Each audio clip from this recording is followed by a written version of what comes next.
हाय, आपके साथ मैं हूँ Surabhi Sharma. India TV YouTube channel subscribe करिए, बेल आइकन दबाएं। यूपी में समाजवादी पार्टी बीएसपी और कांग्रेस में जबरदस्त मंथन किया जा रहा है। एक दूसरे पर आरोप और प्रत्यारोप का खेल भी जारी है। वजह है जिला पंचायत अध्यक्ष चुनाव के नतीजे, जिसने विपक्ष की कूटनीति, राजनीति, गठबंधन नीति सबको फेल कर दिया है। योगी आदित्यनाथ 2022 चुनाव के लिए कितना तैयार है, इस पर स्पेशल रिपोर्ट समझिए।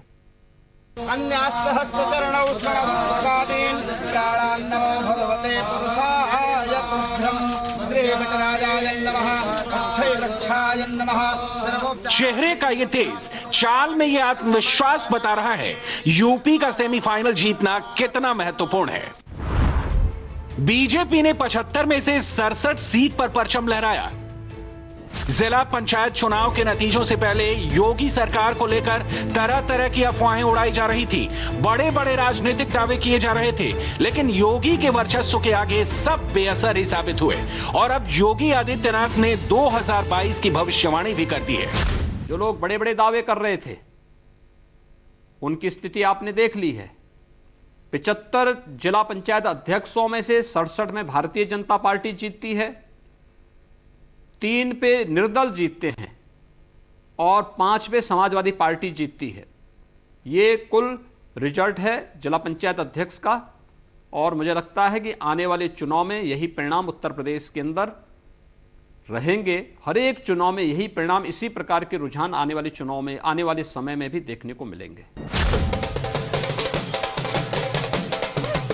बीजेपी की ये जीत बताती है कि उत्तर प्रदेश का योगी पर भरोसा अब भी कायम है। जिला पंचायत चुनाव में बीजेपी ने कहां पर कितनी सीटें जीती? पश्चिमी यूपी यानी वो इलाका जहां इस वक्त किसान आंदोलन का असर है, वहां के 14 जिलों में बीजेपी 13 जीती है।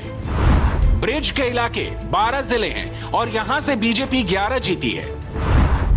कानपुर रीजन के तहत आने वाले 14 जिलों में बीजेपी 13 जीती है। अवध रीजन के 13 जिलों में बीजेपी सभी 13 जीती है। काशी यानी वाराणसी जोन में आने वाले 12 जिलों में बीजेपी 10 जीती है। गोरखपुर जोन में आने वाले 10 जिलों में बीजेपी 7 जीती है। हार का हार एक बार फिर से विपक्ष के गले पड़ा। कांग्रेस का खाता तक नहीं खुला, लेकिन सबसे बड़ा धक्का समाजवादी पार्टी को लगा। चोट लगी तो दर्द भी जुबान से निकल पड़ा। अखिलेश यादव ने कहा है कि बीजेपी ने सभी लोकतांत्रिक मान्यताओं का तिरस्कार करते हुए स्वतंत्र और निष्पक्ष चुनाव को एक मजाक बना दिया है, जिसका जवाब भी योगी आदित्यनाथ ने इंडिया टीवी के चुनावी मंच में दिया। अगर हम प्रशासन और पुलिस ही चुनाव लड़ाती तो इटावा में समाजवादी पार्टी का निर्विरोध अध्यक्ष कैसे हो गया, जबकि इटावा में भारतीय जनता पार्टी के 2 विधायक थे और इटावा से भारतीय जनता पार्टी का सांसद है। क्या सांसद भारतीय जनता पार्टी का होने, क्या उस समय पुलिस तंत्र का वो चला थे? तो देश की संवैधानिक संस्थाओं को कटघरे में खड़ा करने जैसा है। जहां बीजेपी के 2 विधायक हों और सांसद बीजेपी का हो, वहां के बारे में कहना कि यानी वहां पर भारतीय जनता पार्टी नहीं जीती, वहां पे निर्विरोध समाजवादी पार्टी का जिला पंचायत अध्यक्ष हुआ।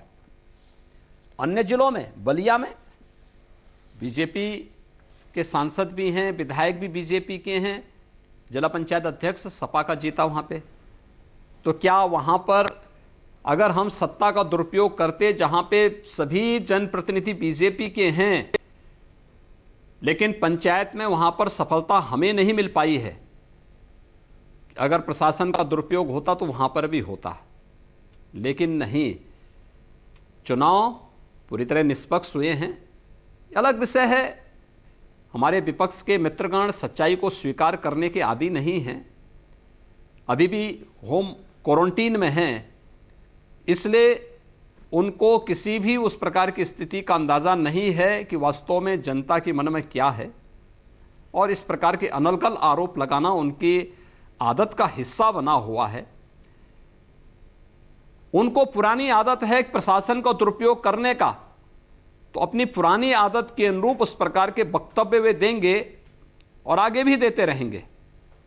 लेकिन जहां पर भारतीय जनता पार्टी पूरी ईमानदारी के साथ, आपने देखा होगा बहुत सारे जनपदों में तो इनके प्रस्तावक तक नहीं मिले, इनके प्रस्तावकों ने स्वयं विड्रॉ किया।